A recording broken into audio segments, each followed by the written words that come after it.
Buscai o Senhor enquanto se pode achar, invocai-o enquanto está perto. Deixe o perverso o seu caminho e o iníquo os seus pensamentos. Converta-se ao Senhor, que se compadecerá dele, e volte-se para o nosso Deus, porque é rico em perdoar. Porque os meus pensamentos não são os vossos pensamentos, nem os vossos caminhos os meus caminhos, diz o Senhor. Porque assim como os céus são mais altos do que a terra, assim os meus caminhos mais altos do que os vossos caminhos, e os meus pensamentos mais altos do que os vossos pensamentos.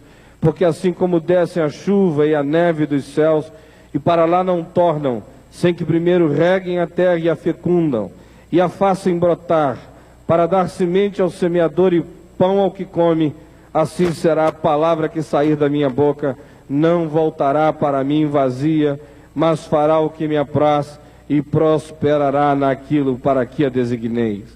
Saireis com alegria e em paz sereis guiados. Os montes e os outeiros romperão em cânticos diante de vós, e todas as árvores do campo baterão palmas. Em lugar do espinheiro crescerá o cipreste, em lugar da sarça crescerá a murta, e será isto glória para o Senhor, e memorial eterno que jamais será extinto. Amém. Ó Pai, eis aqui a tua palavra, e agora nós pedimos que tu a unjas, e que tu nos unjas para proclamá-la com graça, com sabedoria, com simplicidade, e dá que enquanto a tua palavra esteja sendo anunciada, o coração de cada um de nós se enterneça e seja aquecido com o fogo do teu Espírito. Nós pedimos em nome de Jesus. Amém. Podem assentar-se.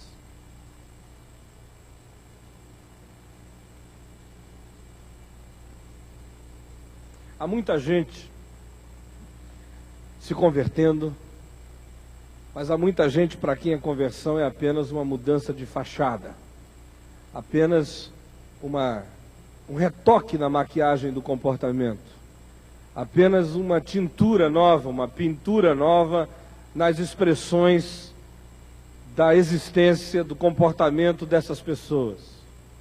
Também há pessoas se aproximando daquilo que a gente chama de conversão pelas razões as mais distintas. Alguns por causa de medo, alguns por causa de um sentimento de opressão espiritual, de terror noturno, de fobias, de angústias. Alguns por causa de enfermidades, de dores. Alguns por causa de perplexidades, de coisas inexplicáveis que atingem a gente e simplesmente não há equações para resolvê-las. Alguns por causa de uma adversidade material, por causa de uma calamidade que lhes aconteceu, de uma falência. E aí começam a buscar uma saída, uma porta aberta, uma solução, uma energia nova, uma invasão de alguma coisa que lhes garanta, quem sabe, uma motivação nova para viver. Alguns por causa de medo, por causa de uma pregação que lhes foi imposta, por causa de uma determinada impressão espiritual que lhes veio, por causa de uma culpa guardada, por causa de contradições não resolvidas e que acabam dentro do indivíduo gerando sentimentos horríveis em choque, e ele fica com medo de um juízo que se abata sobre ele de modo veemente, e aí se refugia na sombra da religião, da igreja. Enfim, as pessoas se convertem, ou pelo menos pensam que se converteram, pelas razões as mais diversas. Eu fico vendo que sempre que as conversões acontecem sem que seja por causa das motivações certas, sem que seja em razão das operações genuínas, profundas do Espírito Santo, no máximo que a gente consegue é um bom comportamento, no máximo que a gente consegue é uma nota boa na lista da moralidade, no máximo que a gente consegue é apenas a fachada. Mas nem sempre as nossas performances interiores, íntimas, acompanham essas mudanças externas.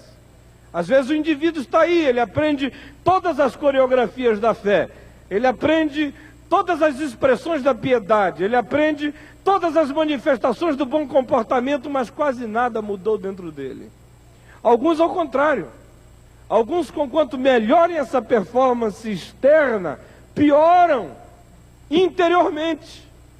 Eles não conseguem fazer com que alguma coisa íntima melhore dentro deles. É por isso que toda hora eu vejo gente que depois dessa conversão se tornou uma esposa mais fria, mais frígida, mais gelada. Ou um marido que depois dessa conversão se tornou mais tirano, mais impositivo, mais silenciosamente mandão e último nas suas definições irretocáveis de vontade. É por causa disso também que eu vejo gente que passa por essa conversão externa, mas por causa de problemas não resolvidos dentro, ele se torna um indivíduo extremamente mais mal-humorado do que antes. Os colegas de trabalho dizem: olha, que bicho é que te mordeu? Que conversão desgraçada foi essa que tirou o teu humor, tua capacidade de brincar, de ouvir uma brincadeira, de participar de uma conversa, de trazer uma contribuição hilária para algum tipo de relacionamento. Outros, no nível do relacionamento, se tornam pessoas feias. Antes eles participavam, agora eles têm a última palavra, eles são os donos da verdade. Eles esperam os pagãos pararem de dizer o que estão dizendo para ele entrar como oráculo divino e colocar a palavra final, depois da qual ninguém mais tem o direito de abrir a boca.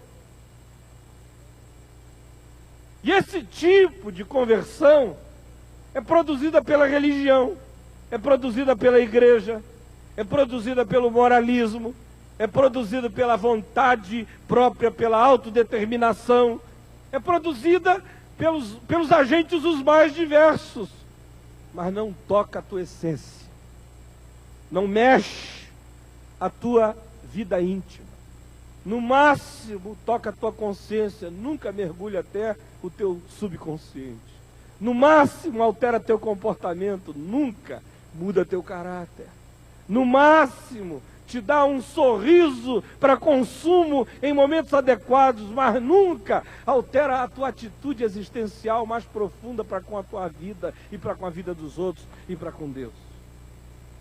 A palavra de Deus nos diz que a genuína conversão é o resultado de um desejo essencial por Deus e pela experiência da sua presença. A genuína conversão é o resultado de um desejo essencial da alma, do espírito, por Deus e pela experiência profunda da presença de Deus. Que no íntimo você começa a desejar Deus. Surge uma sede que às vezes você não sabe identificar. Às vezes você pensa que é sede de um homem, às vezes você pensa que é sede de mulher, às vezes você pensa que é sede de prosperidade material, às vezes você pensa que é sede de fama, mas lá no fundo é um latejamento incurável que te pegou, que te bateu, que te atingiu, e é essencial, corre pelos nervos mais profundos do teu ser, aonde nenhuma outra mão consegue chegar, a não ser que seja a mão de Deus. Começa essa vontade desgraçadamente arraigada de encontrar uma razão para a vida, de encontrar uma paz profunda, de encontrar um silêncio para a consciência, de encontrar o abraço do teu Criador, de encontrar certeza para hoje, para amanhã e para depois da morte. Começa a haver vontade de tocar o sublime, o divino, o eterno. Começa a haver dentro de você um desejo enorme de que você seja traspassado por um amor infinito. É isso que diz o verso 6. Quando diz: buscai o Senhor enquanto se pode achar, invocai-o enquanto está perto. E a razão pela qual eu disse que a palavra de Deus nos afirma que a genuína conversão é o resultado de um desejo essencial por Deus e pela sua palavra, tem a ver com o fato de que só Deus gera isso dentro da gente. Eu nunca sinto vontade de buscar a Deus, a menos que Deus ponha vontade de Deus em mim. O apóstolo Paulo, citando profetas e citando os salmos, É enfático em Romanos quando diz: porque não há nenhum justo, não há nenhum sequer, não há nenhum que entenda, não há nenhum que busque a Deus. Sozinho, entregue a minha natureza, aos meus desejos, aos meus apetites, às minhas vontades, a insaciabilidade da minha carne, da minha vaidade humana, da minha natureza corrompida, perdida, entregue a mim mesmo, eu jamais tenho fome de Deus. Daí, a gente poder sempre afirmar que quando há um ser humano ofegante, resfolegante, sedento, insaciavelmente desejoso de Deus, é porque Deus já iniciou um processo dentro dele. Esse mal não tem cura porque já foi Deus que botou essa semente aí.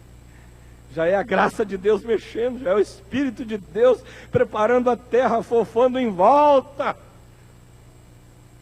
Quando a palavra de Deus diz: buscai ao Senhor enquanto se pode achar, invocai-o enquanto Ele está perto, pressupõe que eu tenho esse poder para fazer isso, e ao mesmo tempo me diz que se eu consigo fazer isso, não é porque eu consigo fazer isso. Se eu consigo fazer isso é porque Deus já começou a agir em mim. Por isso, se você está com sede de Deus, bem-aventurado você é. Deus já estava com sede de você. Se você está com vontade de Deus, bem-aventurado é você. Deus já estava louco de vontade de você. Se você hoje tem desejo de dar um passo na direção dele, bem-aventurado é você, ele já correu na tua direção. Se o teu espírito hoje anseia por ele, bem-aventurado você é. Deus te anseia desde a eternidade, em nome de Jesus. Então, a genuína conversão, ela é esse resultado de um desejo essencial que Deus planta dentro da gente. Essa fome, esse mal sem cura, essa vontade que está para além da explicação, de buscar a Deus, de conhecer a Deus, de provar a Deus, de mergulhar a Deus, ser abraçado por Deus. E a conversão só vale, e ela só dá fruto, e ela só transforma o íntimo, e ela só vira a gente do avesso, e ela só altera a nossa essencialidade, a nossa profundidade, as nossas raízes, o nosso íntimo, quando ela é produzida por esse encontro profundo da alma com o Criador, com o Senhor.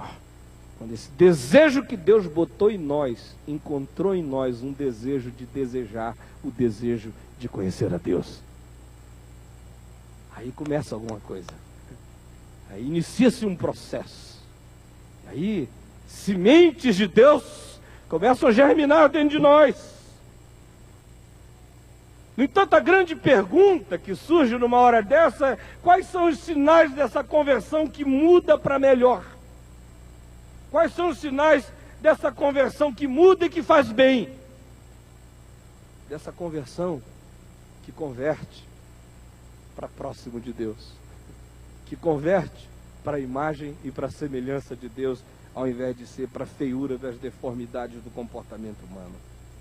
Há 4 marcas que a gente encontra claramente definidas nesse texto que nós lemos, que é o que eu quero que você leve para casa.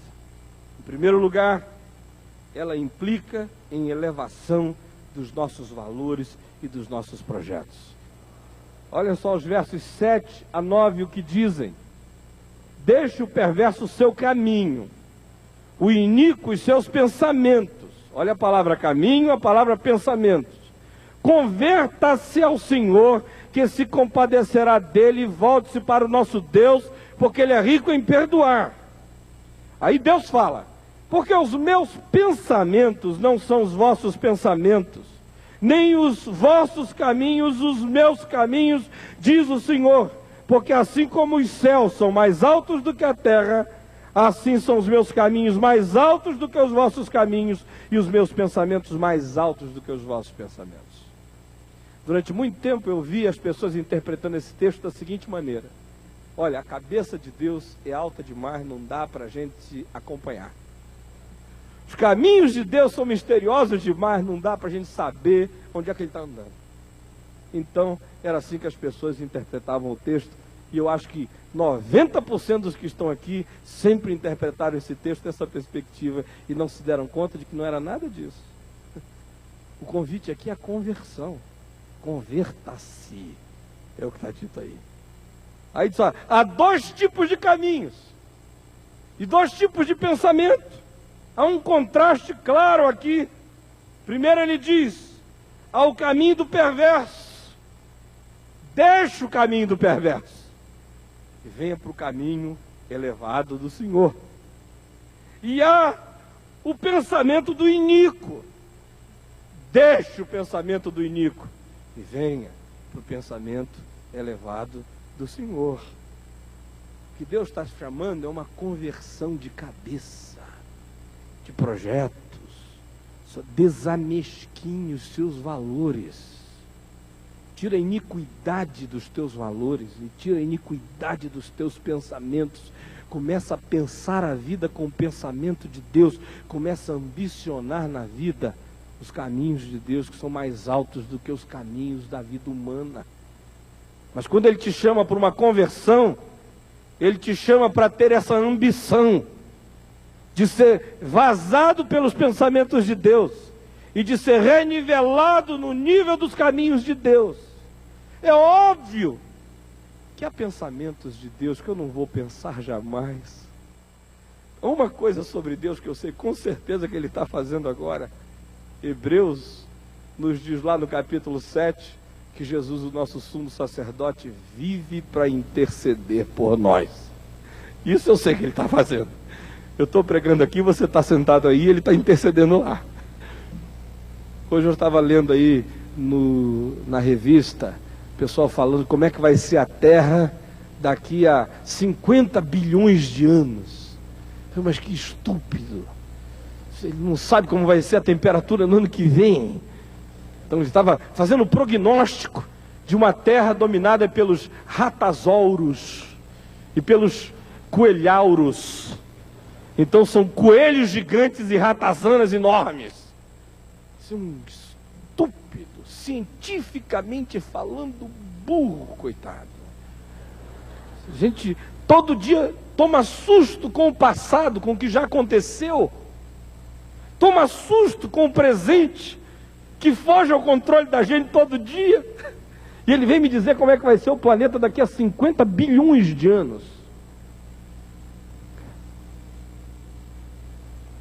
Eu não sei o que Deus está pensando sobre muitas coisas. Eu não sei o que Ele está pensando sobre amanhã para mim. Eu tenho uma agenda para amanhã. Talvez Deus tenha uma outra para mim. Não é nesse sentido que eu sou chamado a conhecer a altura do mistério e da profundidade de Deus, acerca de quem Paulo diz, ninguém jamais foi conselheiro dele, ninguém jamais deu nada a ele, ninguém jamais conheceu os caminhos misteriosos dele. Mas a convocação aqui de Isaías é a conversão. Deixa a vidinha mesquinha, baixa, perversa, iníqua, o projetinhozinho diminutinho. Deixa essa vidazinha de mucuim, de inseto. Deixa esse projetinho de existência que administra essa ninharia que existe apenas para machucar os outros. Larga isso. Vem aqui para cima, diz o Senhor. Olha aqui de cima. É uma convocação do Velho Testamento que Paulo ecoa no Novo depois, quando nos chama até a mente de Cristo. A ver a vida com os olhos de Deus, a desenterrar a cabeça, a deixar de ser avestruz, a respirar um ar mais rarefeito aqui em cima, a olhar numa perspectiva mais global, a ter projetos que pareçam mais com os de Deus, valores e sentimentos que se identifiquem mais com os valores e com os sentimentos de Jesus. Eu toda hora vejo gente misticamente querendo ter a mente de Cristo. Diz, Senhor, me dá a mente de Cristo. Aí eles ficam lá orando, Senhor, a mente de Cristo. A impressão que a gente tem é que eles acham que Deus vai fazer um transplante cerebral neles. Não é? Aí você fica lá, ele jejua, a mente de Cristo, a mente, me dá a mente de Cristo. Essa mente de Cristo está aqui, o verbo se fez carne, verbo Lá o logos é a palavra racional, o pensamento de Deus, que ficou com 1,80 m, 1,90 m, altura de Jesus, moreno, nariz de judeu, cabelo de judeu, carne, sangue, pele, voz, sotaque e vida. Quer saber a mente de Cristo? Olha o Evangelho aqui. Vê como é que ele trata a prostituta. Diferente de como os pastores tratam as prostitutas. Vê como é que ele trata o publicano. Vê como é que ele trata o poderoso. Vê como é que ele trata o rico. Vê como é que ele trata o pobre. Vê como ele trata o que tem. Vê como ele trata o que não tem. Vê como ele trata o humilhado. Vê como ele trata o arrogante.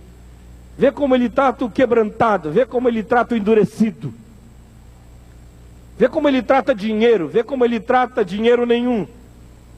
Vê como ele trata o ter e o não ter, o comer e o não comer. Vê como ele trata a tentação. Vê como ele trata a política. Vê como ele trata o desprezado, o excluído. Vê como ele trata a vida. Vê como ele trata passarinho, erva do campo, sinais do céu, pôr do sol, chuva. Vê como ele trata o campo do iníquo, o campo do bom. Vê como ele trata a vida. Vai para o Evangelho, que você vai ganhar os caminhos de Deus e os pensamentos de Deus. E a mente de Cristo. Não adianta você ficar aí, fazendo 10 vigílias por ano, pedindo a mente de Cristo, se você lê a palavra de Deus como se fosse um livro de horóscopo. Deixa a palavra de Deus entrar na tua cabeça, no teu coração.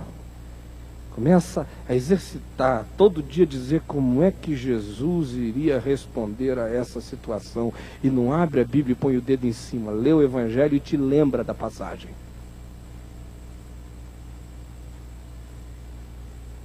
Essa genuína conversão desamesquinha a gente. Desenterra a gente dessas causazinhas pequenininhas, medíocrezinhas, iníquazinhas, perversazinhas. Há tanta perversidade por trás da nossa religiosidade. Há tanta perversidade até atrás das nossas agendas de oração. Vamos orar pelo irmão fulano? Coitado, caiu em adultério. O Senhor tem misericórdia dele, né? Aí falam 40 minutos sobre o irmão, esquecem de orar. Aí diz, olha, não deu para orar agora não, mas ora em casa. Que iniquidade piedosa. Que perversidade espiritual. Todo dia, cheio de perversidade, de uma alegriazinha mórbida, né? Com aquela auréolazinha cultivada, preservada ali, mas lá no fundo é perversidade. Você caiu. Coitado do irmão, caiu. Toda hora eu encontro um bocado de gente má, de joelho na presença de Deus, e não está diante de Deus, está só na presença do culto da religião. Deixa a perversidade, deixa a iniquidade, converta-se ao Senhor, deixa a mente de Deus te possuir, e renivela o teu caminho com o caminho de Deus. E aí a conversão não vai só mudar a tua fachada, vai te fazer bem, vai te transformar num ser humano melhor em nome de Jesus. Isso significa, portanto, que essa conversão tem que renivelar a vida e os projetos da gente. Em segundo lugar, essa genuína conversão é obra natural da sobrenatural palavra de Deus agindo em nós. Em outras palavras, se a palavra de Deus agir em nós, naturalmente, ela sobrenaturalmente muda a gente. Porque não tem nada mais natural na palavra de Deus do que sobrenaturalmente mudar a gente. É natural para a palavra de Deus mudar a gente sobrenaturalmente. Olha só o que diz a palavra de Deus acerca disso aqui nos versos 10 e 11, que é um outro texto que eu sempre vejo interpretado de uma outra maneira e fora do contexto. Porque assim como descem a chuva e a neve dos céus, e para lá não tornam, sem que primeiro reguem a terra e a fecundem, e a façam brotar, para dar semente ao semeador e pão ao que come, assim será a palavra que sair da minha boca. Não voltará para mim vazia, mas fará o que me apraz e prosperará naquilo para que a designei. Não esqueça Porque a convocação inicial é a buscar a Deus e a se converter. E aí vem essa afirmação sobre a palavra. Aqui, o que Deus está dizendo é o seguinte: a minha palavra age naturalmente, com um poder sobrenatural de realizar aquilo para o que eu a designei, tanto quanto na natureza. Se você jogar uma semente, se chover sobre essa semente, e se essa chuva enternecer e aguar essa semente, ela vai se abrir, vai fecundar, ela vai brotar, ela vai se esparramar, alguém vai colher, e ela vai ser processada e vai se transformar em pão para aquele que semeou, comida. A descrição é processual. Joga semente. Não vai acontecer no mesmo dia. Ele diz, assim como é esse processo, que funciona há milhões e milhões de anos.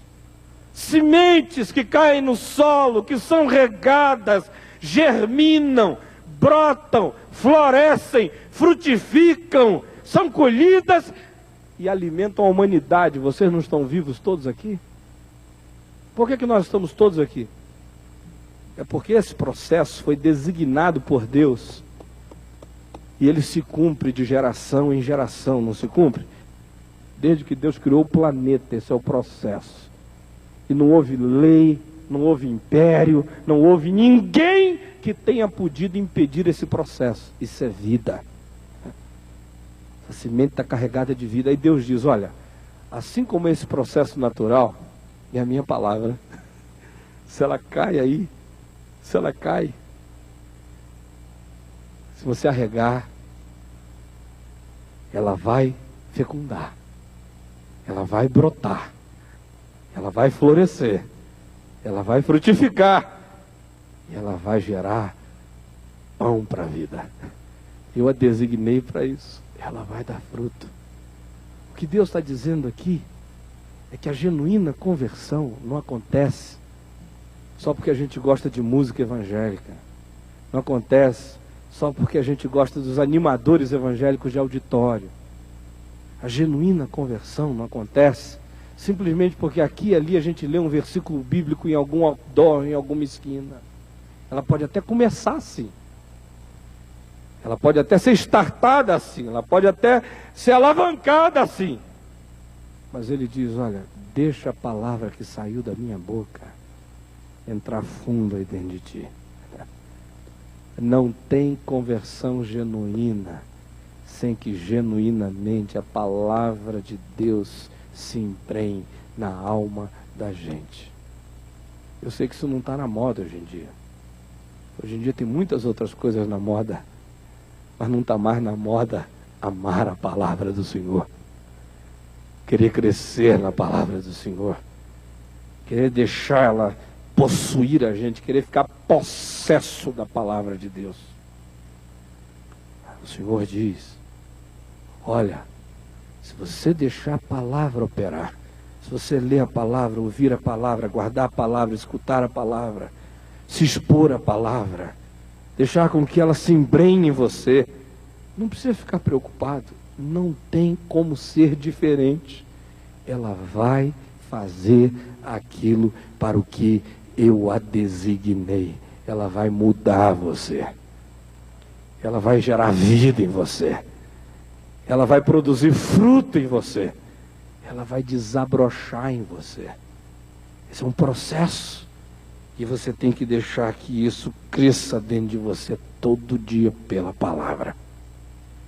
Vejo aí um bocado de gente querendo libertações mágicas toda hora. Eu acredito que Deus liberta assim, de uma hora para outra. Especialmente quando o problema é demônio. Sai demônio, sai pomba gira, sai Exu, sai entidade do mal. Sai. Aí tem que começar um outro processo. O diabo obedece ao nome de Jesus assim, rápido, na hora, instantaneamente. Agora a tua natureza não se submete a Deus instantaneamente. Tua natureza tem que ser quebrada pela palavra todo dia. tua natureza tem que ser enxertada com uma semente nova, que tem que crescer aí dentro, que tem que dar mais fruto do que a tua carne, do que a tua vontade de ir para longe dele. Agora, se você se expuser à palavra, ela vai genuinamente encher o celeiro da tua alma, porque Deus designou a palavra dele para que ela seja palavra de vida e de transformação na minha vida, na sua vida, em nome de Jesus. Amém. Amém mesmo? Você crê nisto de todo o coração? Amém? Em terceiro lugar, essa genuína conversão implica em harmonização da nossa vida com as coisas da existência em volta de nós. Olha só, eu acho lindo o que diz a palavra de Deus no verso 12. Leia comigo em voz alta o verso 12. Saireis com alegria, e em paz sereis guiados. Os montes e os outeiros romperão em cântico diante de vós, e todas as árvores do campo baterão palmas. Você já imaginou essa cena? Imagina hoje aqui, a gente saindo daqui. Quais são as árvores que tem aí fora? Tem flamboyant. O que tem aí fora? Manga. O que mais tem aí fora? Manguba. 7 copas. O que mais? Como? Sibipiruna. O que mais?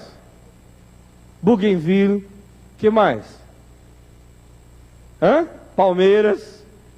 Tem que ter palmeiras onde canta o sabiá. Esse é o Brasil. Como? Pinheirais. O que mais? Eucalipto. Tem um bocado de eucalipto, eu sei, aqui entre Goiânia e Anápolis. Eu sinto o cheiro de eucalipto quando eu passo ali. Agora, o que Isaías diz é o seguinte: deixa o caminho do perverso, deixa o pensamento do iníquo, busca o Senhor, Ele está perto, enquanto se pode achar. Dá um abraço nele e deixa ele te abraçar. Muda a tua mente, busca coisas mais altas, caminhos mais altos, valores mais altos, e mais do que isso, abre o peito para a palavra. Deixa a semente de Deus cair aí, deixa ela crescer, deixa ela germinar, deixa ela florescer, deixa ela frutificar, deixa ela produzir para Deus. Deus designou que a palavra dele vai crescer em ti, ela vai crescer em ti. E ele diz, e um outro resultado desse encontro, dessa conversão e dessa mudança, é que você vai se harmonizar com a criação.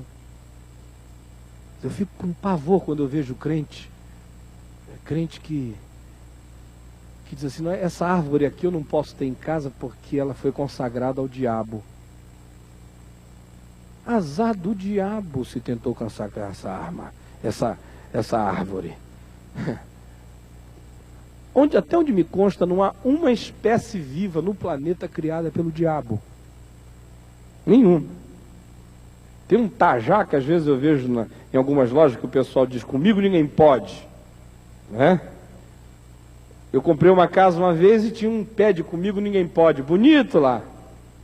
Aí chegou uma irmã muito espiritual lá em casa, aquele jardim bonito. Ela foi entrando e falou: pastor, que jardim lindo que o senhor tem. Eu falei: é mesmo.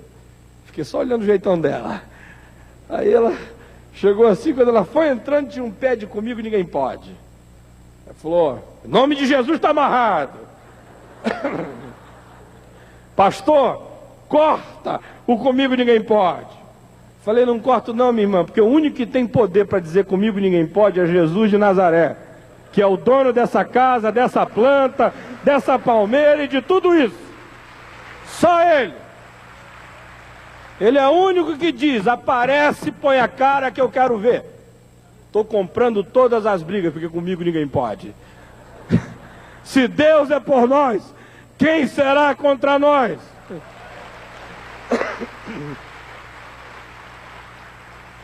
Agora, por que eu perguntei sobre as árvores aqui? Não era uma aula de botânica goianense. É porque o texto diz o seguinte: se você se converte, imagina o universo reconciliado contigo. Imagina você reconciliado com o universo. Você sai e as plantas estão aplaudindo você. Já pensou? Uma salva de palmas de bougainville, de palmeiras. Em outras palavras, a cabeça do profeta está pensando isso. Quando ele vê o vento batendo nas árvores, ele vê um balé. Ele não diz, puxa, que árvore assanhada. Tem um bocado de crente que tem raiva de cor. Essa semana eu estava brincando com o pessoal em Fortaleza. Eu disse, olha só, você só anda de marrom? E Deus, já viu alguma planta marrom, uma flor marrom? É uma raridade. Agora, púrpura, vermelho sangue, amarelo cheguei, tudo isso superabunda na criação. Quando você vê uma borboleta marrom ou cinza, é porque ela está fazendo mimetismo. Ela encostou numa árvore, ficou daquela cor, mas se ela voar dali, ela de novo recupera o Technicolor dela todinho. Fica hollywoodiano outra vez. Né? O que a palavra de Deus está dizendo é o seguinte, olha, quando você se converte ao Senhor, você fica de bem com a vida. Você fica de bem com o inverno. Eu vejo um bocado de gente assim, o inverno é uma maravilha, que coisa maravilhosa o inverno. O verão, que horroroso o verão. Eu digo, olha, entra na água gelada. O bom do verão é água gelada. Mas se você for ficar olhando para o sol, dizendo que desgraça de calor, meu Deus, coitado de você. Mas Deus fez o verão e fez com que no verão as águas deem a você a sensação de estarem mais geladas ainda. Fica de bem com a vida, amanhece de manhã, não é molico, é nascido de novo em nome de Jesus que está de bem com a vida. Se eu vejo molico aí dizendo, bebe molico, você fica de bem com a vida. Eu digo, olha, bebe vinho e leite, é o que diz Isaías aqui nesse capítulo. Tem sede, vem e compra sem dinheiro e sem preço, vinho e leite, saia por aí, porque as árvores vão aplaudir você e você vai aplaudir até o vento. Você vai estar de bem com a vida, porque o Deus da graça, Criador da vida, é o teu Deus. Sinto falta disso no nosso meio. Só vejo gente se sentindo bem com Deus quando eles estão num lugar fechado, com a cortina fechada, com a luz acesa. Aí eles se esparramam. Parece que se converteram numa guerra na Europa, dentro de um bunker. Só conseguem sentir Deus num ambiente assim fechado. Eu não vejo o sujeito com a mesma euforia na praia. Você já viu? Aleluia! É a onda! Cachoeira! Não é? Anteontem me deram uma frutinha, eu tinha ido visitar um amigo doente, na saída da casa dele eu vi uma árvore assim, cheia de abelha, uns cachos lindos. Eu falei, que árvore maravilhosa. Aí um cearense amigo meu que estava lá falou assim, essa árvore aqui só dá aqui. Olha como é que ela é docinha, as abelhas estão aí, fica cheio de abelha. Eu falei, se a abelha gosta, eu também gosto. Pega uma para mim, por favor. Aí ele pegou. Aí ele falou, mas é doce demais. E tem uns fiapinhos que entram no dente. Eu falei, mas meu irmão, você queria que fosse doce como mel e não tivesse fiapinho para entrar no dente? Covardia. Tem que ter fiapinho para entrar no dente. É o preço de provar um negócio desse. Aí eu atolei a boca naquilo ali. Doce. Eu falei, meu Deus, isso aqui é comunhão, é Santa Ceia. O Senhor criou isso. Eu me lembro outro dia, aí, uns anos atrás, eu estava com a minha esposa na praia, sábado de manhã cedo. Nós estávamos falando das coisas de Deus, aquele mar lindo, umas gaivotas, umas rochas, tudo lindo, areia branca. Aí ela falou, mas como Deus é criativo. Aí eu falei assim, ela foi e sentou numa pedra, nas arrebentações das águas. Eu falei, você gostaria de pegar numa coisa que saiu direto da mão de Deus? Ela falou, eu gostaria. Será que ele faria isso comigo? Eu falei, claro. Aí ela falou, como? Falei, você está sentando numa. Põe a mão assim. Pega. Se não ficar satisfeita, rola nessa areia aqui, ó. Rola, rola. Saiu da mão de Deus. Se sujar, pula na água. Saiu da mão de Deus. Mas nós perdemos esse encantamento todinho. Ficamos cegos, surdos e mudos, uns patetas espirituais, pedindo para Deus mostrar a glória dele. E a Bíblia não conhece outra glória para ser mostrada a um terráqueo, a não ser essa. Quando você vê o salmista dizendo, toda a terra está cheia da sua glória, você já leu o que é?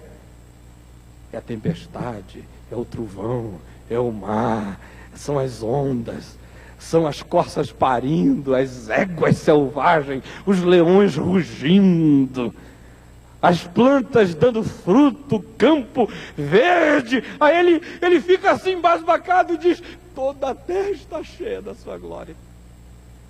É pouco, gente. Se um astronautazinho boboca desse da NASA chegasse na Lua e descobrisse um pedacinho de planta desse tamanho e trouxessem e pusessem isso lá em Cabo Canaveral, ia fazer fila do mundo inteiro para o pessoal ver essa porcariazinha. E aqui você tem bougainville, flamboyant, castanheira, manga rosa. Você tem uma infinidade de milagres que você pode comer e anjo não pode. E eu vejo um bocado de gente sem ver nada de Deus. Sabe por quê? Essa conversão não mudou tua cabeça.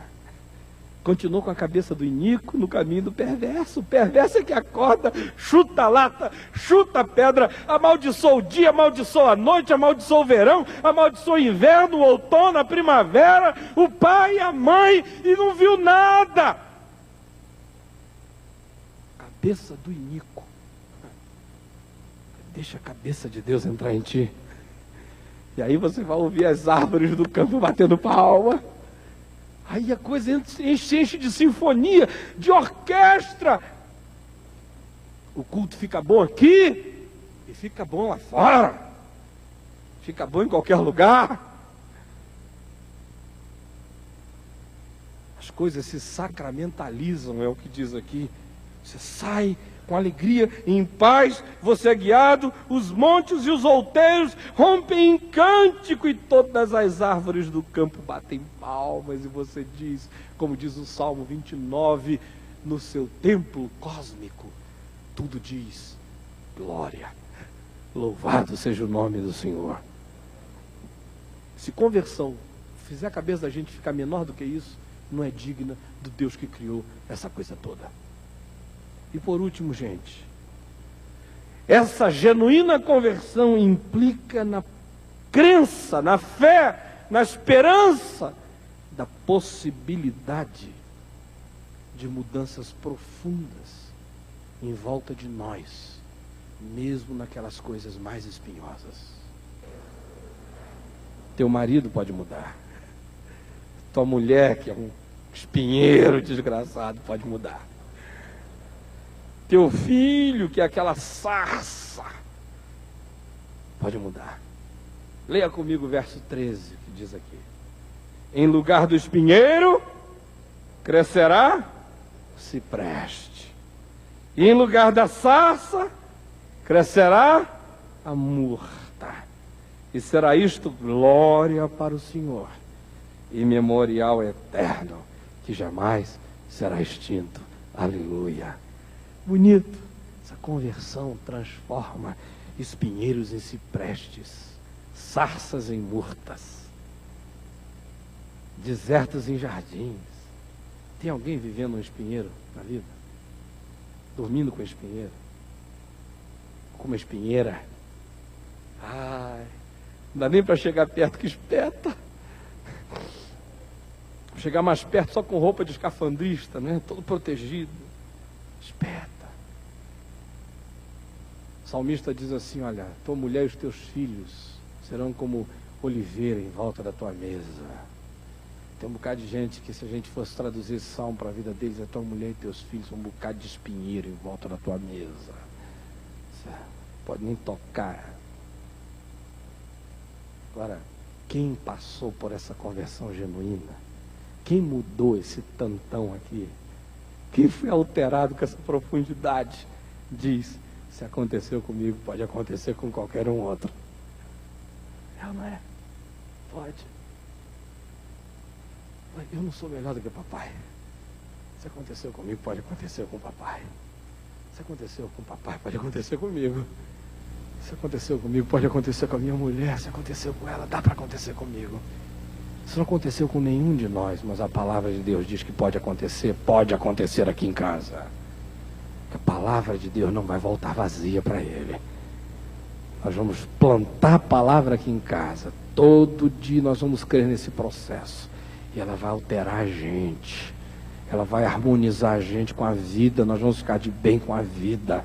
E ela vai nos encher de esperança para crer que não há espinheiro que não possa virar cipreste, que não possa ser enfeitado no fim do ano, no Natal da minha alma. Em nome de Jesus. Amém.